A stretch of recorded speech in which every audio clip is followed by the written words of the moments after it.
What is up guys, Dying Dutchman 69 bringing you a tips and tricks video and a tutorial on getting those chicken dinners on PS4.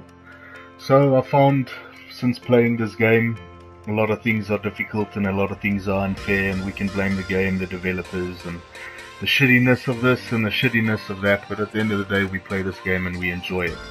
I'm very much into the squad type play in this game and the duos. I enjoy playing it with friends. I find there's a tactical advantage in playing like that, and I just don't like playing alone. So in this video we're going to cover everything there is from start to finish, just to help you guys to better understand the mechanics of the game and to get to the end goal of that chicken dinner.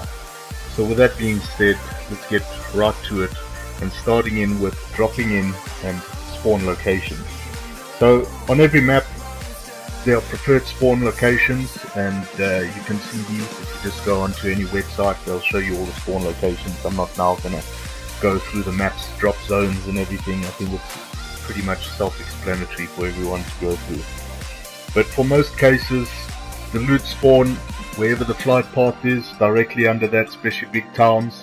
If the flight's going over something like Pachinki, there's going to be a lot of loot spawned in there, and that's sort of the place you want to drop.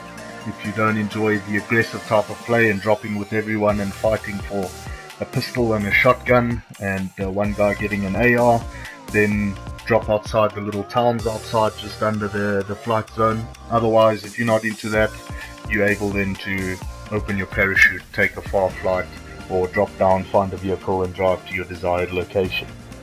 So with that being said, everything considered, I think the best loot locations will always be under the plane, and it's all dependent on your game style.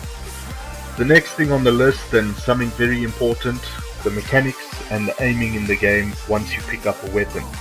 So a lot of people will go ADS immediately and aim down sights in first person, and sometimes this is not practical. If you've got a 4x scope on your 416 or on your SCAR, you know you're going to aim down sight. All that guy has to do is move to the left or the right, and you've got to follow him now with a sight that's overly zoomed for the condition that you're playing in.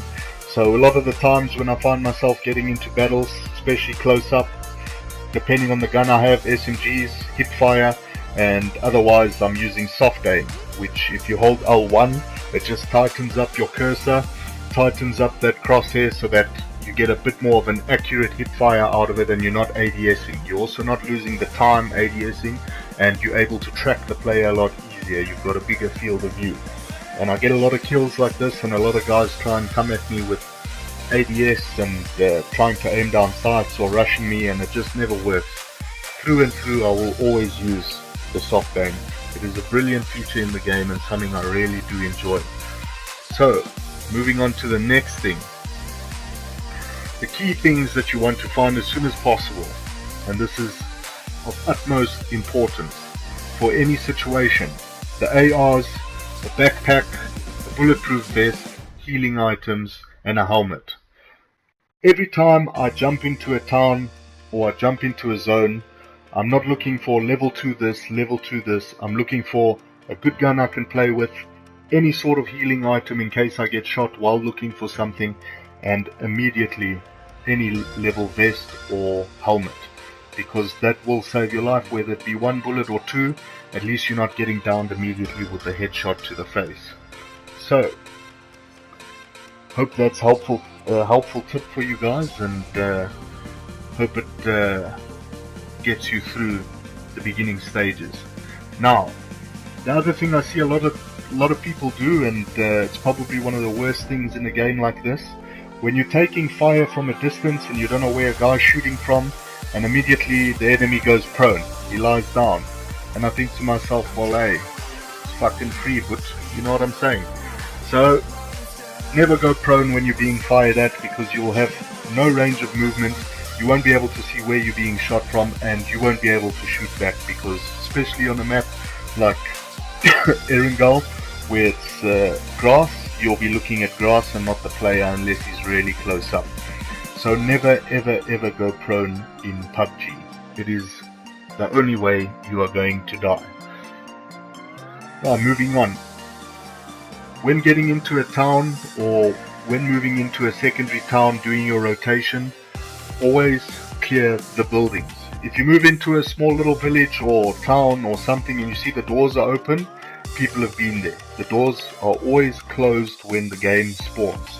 So whenever you see an open door, likelihood is A, there's someone there, or B, they've already looted the place and there's nothing left for you. So it's always better either to move on if you're not confident to take on the fight, or to take it head on and go and clear out the buildings of whoever's in there. Generally, if you have a good pair of headphones, you're going to know immediately if someone's there, because you're going to hear them, especially on the floors in the buildings. They're quite loud, and it's really a noticeable sound to hear someone scratching around upstairs. Right, the next thing, and this is especially important on the big maps like Erangel and Miramar.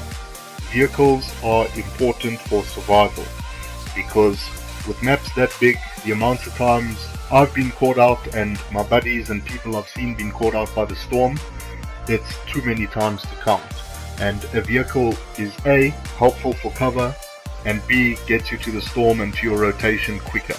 You don't want to be stuck following the storm and having it chasing you, because then you're not going to have time to engage in firefights or to kill people, because you're so worried of the phase 4 or phase 3 storm eating you and killing you and downing you. So vehicles, very important.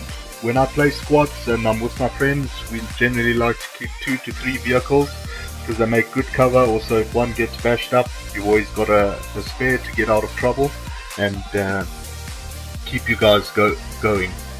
So with the vehicles, understand something: the vehicle mechanics in this game, it's not Gran Turismo, it's not some racing sim, so the mechanics are pretty poor, and as much as they're poor, the enjoyment is still there. We have a few good laughs with what happens on this game. But always remember, vehicles will roll down hills, they will explode when they hit things at high speed. Park sideways on slope terrain to stop them from rolling away. And if you crash, get away from the vehicle immediately. If it starts smoking and there's people nearby, get away from it, because a vehicle exploding is an instant death. It's not something I don't think anyone wants to experience, and I'm sure we've all experienced it stuffing around. But that being said, you can also backflip motorbikes if you feel the sudden urge to be a bit Travis Pastrana-ish and you're getting bored. Then what the hell, stuff around with your vehicle, see how the mechanics work, have a bit of fun with it.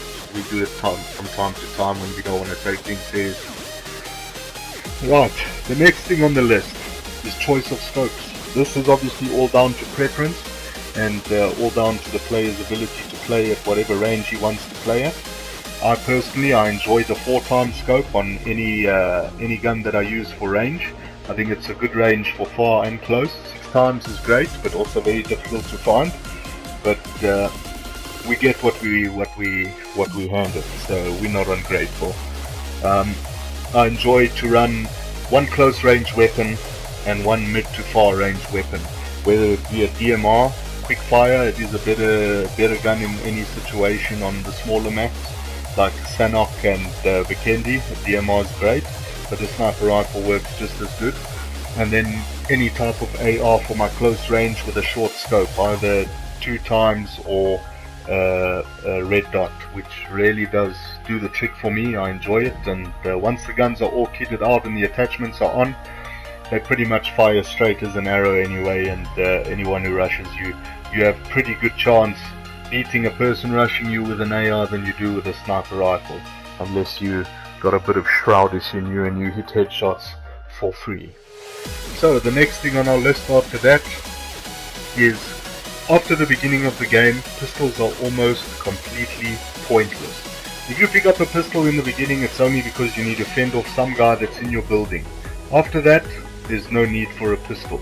I understand we can see all these videos of John Wick and what and all these guys doing their business and doing well, but that's all fair and well said.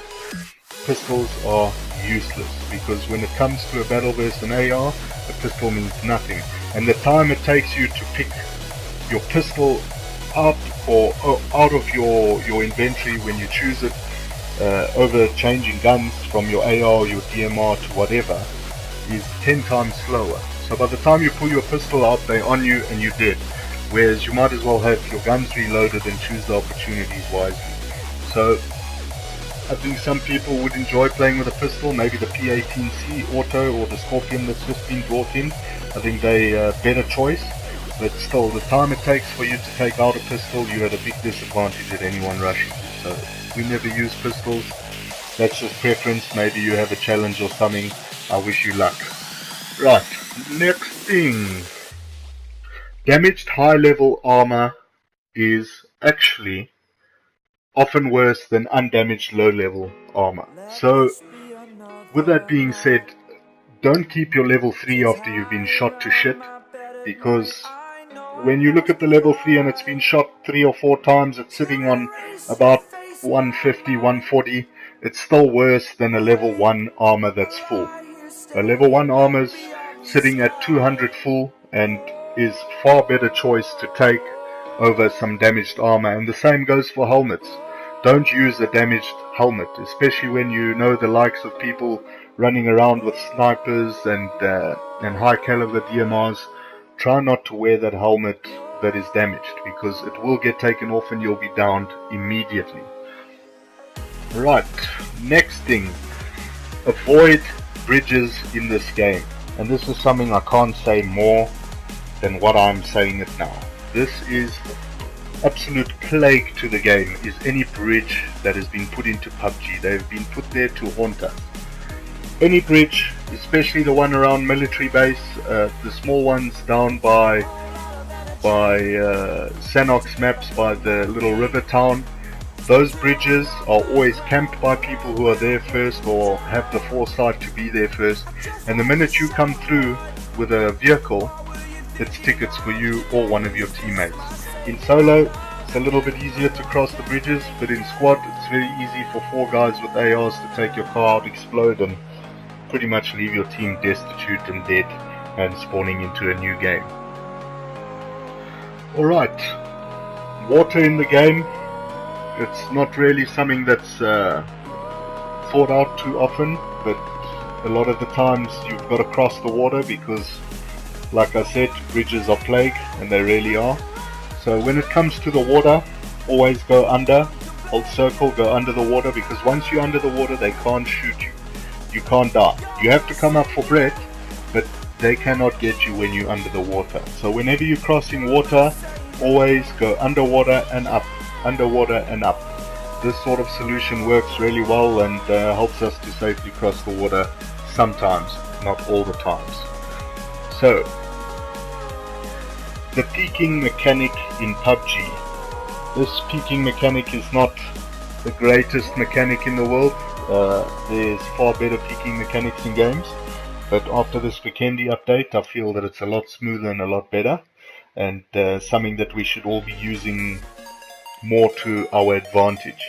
So with the peeking mechanic in this game, it's not going to expose you as much as if you were trying to stand out of the building, but it's always going to expose your head. So always keep that in mind if you're trying to challenge someone who's running around with a AWM or M24. Just remember, when you peek them, you're going to be peeking with your head, because that's going to be the only thing showing, and that's going to be the only thing they have to hit, which is not the best thing, but sometimes it's better than nothing.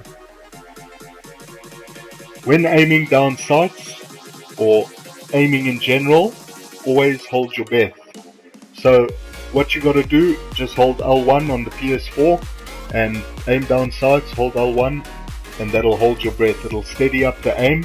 On the red dot it zooms in a little bit, so it helps you a bit with the zoom, and really helps to keep it steady and get your shots on target, because too many times, I go into a situation, start shooting people, things starts bouncing everywhere, and that's it, potato aim jack is back. So try and hold your breath. I know it's a lot of controls to be pressing at once when you're getting into gunfights, but it really does help, and it's helped me succeed quite a bit and keeps everything steady.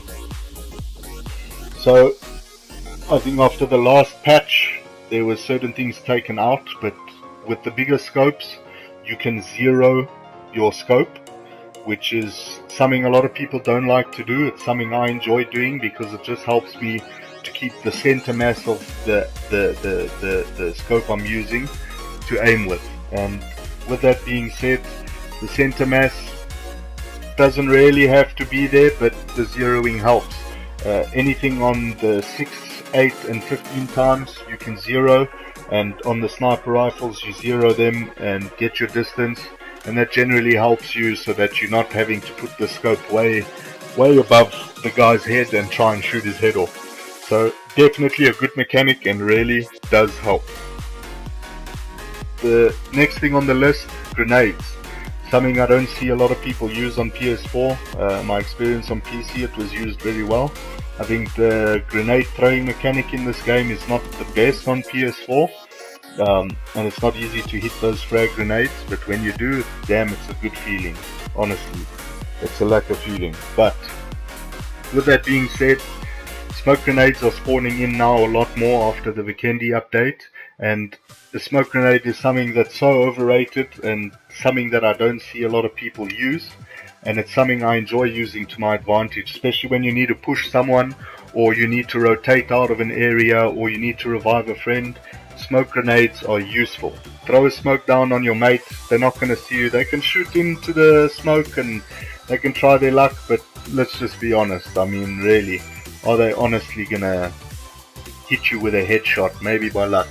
So something to keep in mind, try and keep 2, 3 smoke grenades on you. They really do help, especially with that last bit of the game and those final 2 circles. It really helps you to keep your cover and to just get you out there. So with the grenade mechanic not being the best, you can also throw grenades underhand. So a lot of people don't know that there's an underhand mechanic. So if you just take your grenade out and press L2, your guy will drop the shoulder and he'll have an underhand throw. If you don't want to throw it too far, or you just want to roll it behind a wall, you're able to roll the grenade. Even if you're on an uphill and they on a downhill, you can roll it down. But that's everything from me, guys.